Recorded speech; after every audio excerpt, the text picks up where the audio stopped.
Right guys, welcome back to my YouTube. Today is Tuesday the 10th of September, which means I'm 3.5 weeks out from my first show of the season, my first show in over 5 years. Yes, prep is kicking in now, the fatigue is all day every day, the cravings are there, the hunger is there, but it's just part of the process, how it has to be. If I wasn't feeling that way, I'd be a bit concerned. So body's improving all the time, really pleased with the progress since the last video, the last time I updated you. That was a refeed. It's been another weekend since then and I did a refeed on Sunday there. It didn't hit this spot, it didn't give me the energy that the previous one did, so I know that my body's really in that place now where even the high days aren't really touching the sides. I did gain a bit of weight from it, so it obviously benefited me, and it definitely benefited my chest workout yesterday. Today's going to be back, so I'm hoping that it still, helps me get stronger in this session as well, because strength, despite, I've dropped about 8 kilograms since I started prep, or at the start of the year at least, and my strength has just went up and up and up, so I'm delighted with that, especially given food being much lower now, output being higher. Steps are 10,000 every day, 30 minutes of cardio every day, which is not a huge amount. I've had to do a lot more in the past, but my last stage weight I was 73 kilograms and now I'm 86, so 30 kilograms more tissue, and I'm definitely feeling it because of that.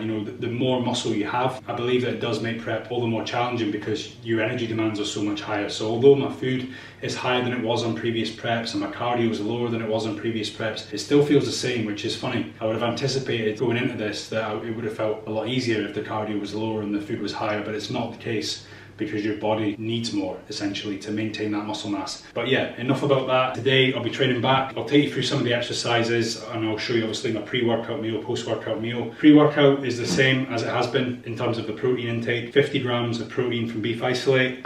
I've then got oats, which unfortunately is in a smaller bowl now. That's been reduced. It was previously 125 grams of oats and 100 grams of banana. It's now 75 grams of oats and only 60 grams of banana. So yeah, poverty portions when it comes to the carbs, even pre and post now, which is the meal that I tried to keep high for as long as possible, because obviously performance is so important. I didn't want to reduce the carbs before my workout and after my workout, obviously for recovery as well. I was kind of focusing on reducing calories at the later part in the day, given I train in the morning. But I'm at that point now where this did have to come down because I want to get these last bits of body fat off. But yeah, I've got my intro workout, which is still 25 grams of carbohydrates from Carbex, really good cyclic dextrin, digest perfectly. I have essential amino acids and I also have electrolytes in there. So Jenny laid all this out while I was showering. Very grateful for her doing all of that for me. I do prep my meals later on in the day, I cook my food, but when we get back from the gym in the morning, or if I've been there myself, I want to get in, shower, get this meal in so that I can, offset the hunger and obviously get the food in so I can let it digest and get to the gym. But Jenny does that for me every day pretty much. She weigh out the beef isolate, the intro workout, and my oats and my banana. Really makes it much easier for me because I can get back and just wash. So although bodybuilding is an individual sport and it is me that's out there doing the steps, going through the fatigue, doing the cardio, the sessions, I don't have a training partner. It is an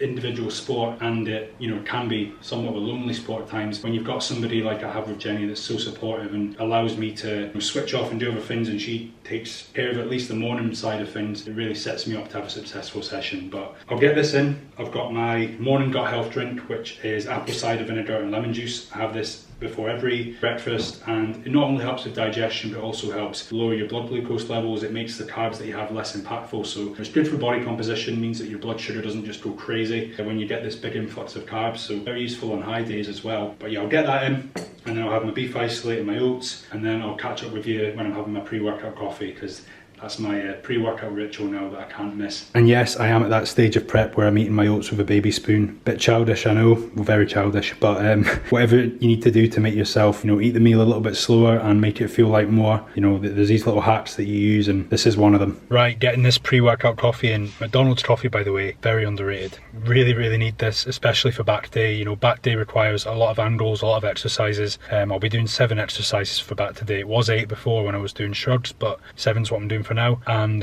with single arm movements, where you have to focus for twice as long, you really need to be able to concentrate for a long time in this session. And if I wasn't having any caffeine, I think after the first exercise my head would be gone. I'd be drifting off, thinking about other things, and food's low, body fat's low. You're doing so much that having something that allows you to really lock in and focus on what you're trying to achieve for those couple hours is really beneficial. So I've kind of touched on this in other videos. I don't use Clen, I don't use a pre-workout, I don't use any over-the-counter fat burners even. So you know, this is my only way of, you know, stimulating before the session, and it's made a massive help. I don't know how anybody would get through these last, you know, few weeks of prep completely uncaffeinated. So yeah, it's a massive benefit to me. But anyway, in today's back session, I'll just give you like a brief overview of what I'll be doing. I'll start off with a single arm pull down, and it's the Gymshop single arm pull down. With that, it has a bit of a like a handle that swivels, which is really cool, as it allows me to like twist my wrist to accommodate any, you know, shoulder issues that I've had in the past. You know, my left side twists slightly different than my right. Using another machine like Hammer Strength where the handle's fixed, I can't achieve that. So that's been really helpful, and something I've been doing for a few months now. I mean, I'm not lifting anything crazy on it because I really try and focus on driving that elbow down to the hip and making every rep really accurate, using the lat, not overusing the biceps, you know, thinking of the arms as just hooks. But you know, with this exercise I do get a really good connection, and I like to start with a single arm movement because it just makes sure that each lat, as opposed to going into a dual exercise where one lat might be a bit stronger than the other, this allows me to start on the slightly weaker side, you know, as much recruitment as possible, making sure that I'm not twisting, you know, keeping the body still, square on. My second exercise is a chest supported row. Now, you know, I never really felt like I got an awful lot from, you know, bent over rows, whether that's with a T-bar or your traditional bent over row. I always felt like I was struggling to maintain posture. I didn't feel like I was getting a really good retraction, and don't get me wrong, like look at some of the best backs we've seen in bodybuilding, you know, Ronnie Coleman, Branch Warren, Jay Cutler. These guys all did heavy bent over rows, so they definitely have a place, and they definitely benefit a lot of people. I just always felt that I wasn't getting enough from the exercise. I felt like my biceps were taking over, my body was moving too much. Chest supported row for me just allows me to lock in, get that scapular retraction, really load those upper back muscles, but not have to think about my core and my posture quite the same. The third movement that I do is a neutral grip prime pull down. This is a machine that I never went near the first couple of years living here, but I really benefit from this. I like the fact that, you know, again, the handles swivel a little bit so they accommodate any shoulder issues, or even just a slight adjustment to your wrist position could hit the muscle differently, and I like that you've got that option there. Also the fact that I can load the machine to make it heavy in the lengthened position where the muscle is stretching off, and then a bit lighter in the contraction where, you know, the muscle begins to get weaker, and loading that bottom peg would make it very difficult to get the handle right down, and would maybe defeat the purpose of the exercise, especially free exercises. And being able to load the middle and the top peg on this machine is massive because it allows me to still really work the lats well, and I want to load the stretch, you know, I want to stretch the lats off and feel that weight really pull on them, and we know that can help with recruiting more muscle damage. So yeah, I take advantage of that with this exercise.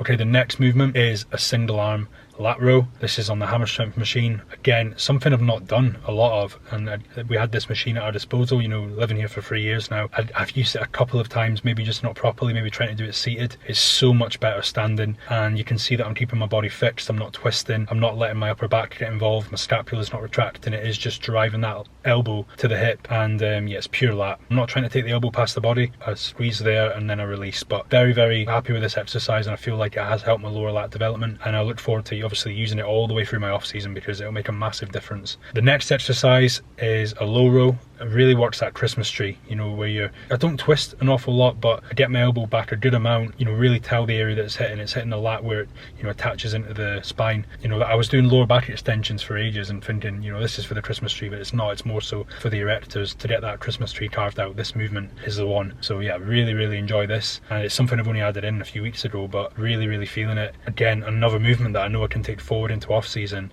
and benefit an awful lot from, because my back training was pretty basic before. It was free weights, like I say, and cables. We've got so many amazing machines at Ultraflex Durham, so I'm really taking advantage of that now, and made a big difference to my back during the prep. But back for me is an area that kind of hits a bit of a wall. I mean, strength has went up, don't get me wrong, but my legs and my chest and my shoulders have come on a lot more than my back in terms of strength during this deficit.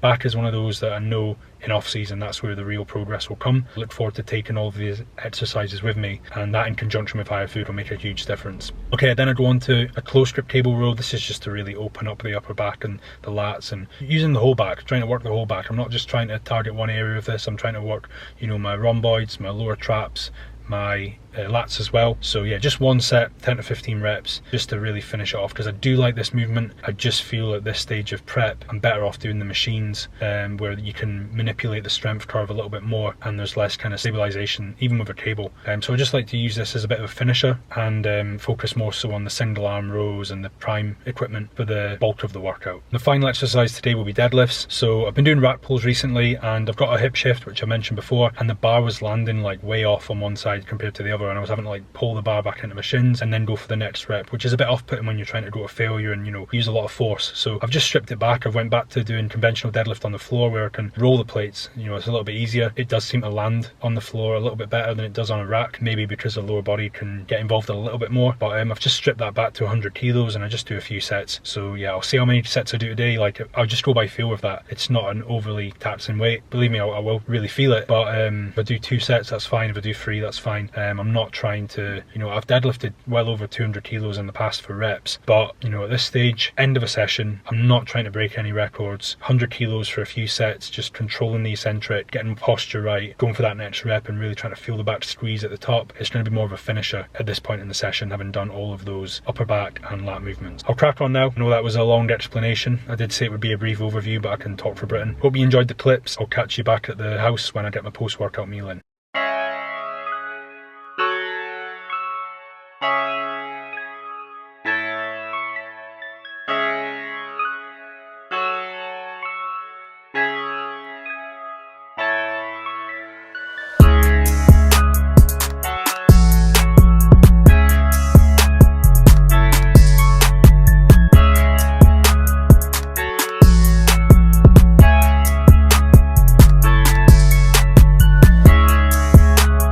Right guys, that's me back home from the gym. Really good session given how drained I felt from start to finish, but took some really good progressions there. There were some sets where I've increased the weight and I matched the reps, and even a couple of sets where I upped the weight and achieved more reps. So that was without my form being compromised. So I'm really happy with that at this late stage of prep. But with that being said, I'm so ready to eat. You know, it was a 3-hour session there, and although some people might think, oh, that's too long, you know, Dorian trained for 45 minutes, but a lot of people train for a long time with great success, and my back's improving as you saw in the videos there. And as I say, I'm getting stronger. So if it was overtraining and it was too much, I wouldn't be getting stronger. So, you know, that's just what's working for me right now, and I feel like it's the necessary amount to hit all of the angles that I need to hit. And believe me, I'm not spending any time in the gym talking. In fact, today I was very determined not to, you know, get distracted, and I'm not sitting scrolling. I'm just really focused. But when you're pyramiding up properly for the exercises and you're resting between sets long enough to go into that next set with all of your focus, that's sometimes how long it takes, especially for back, because there's so many different muscles and so many angles, particularly with single arm movements as well.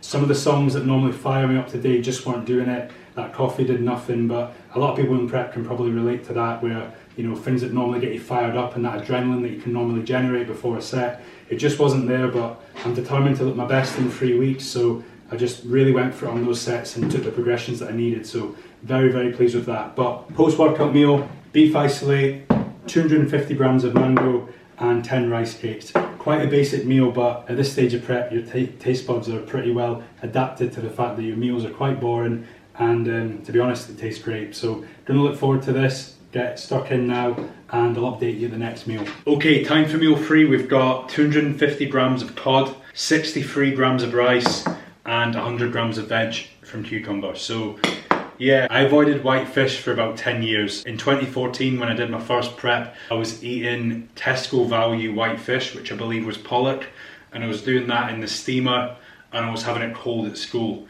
And yeah, needless to say, that was disgusting.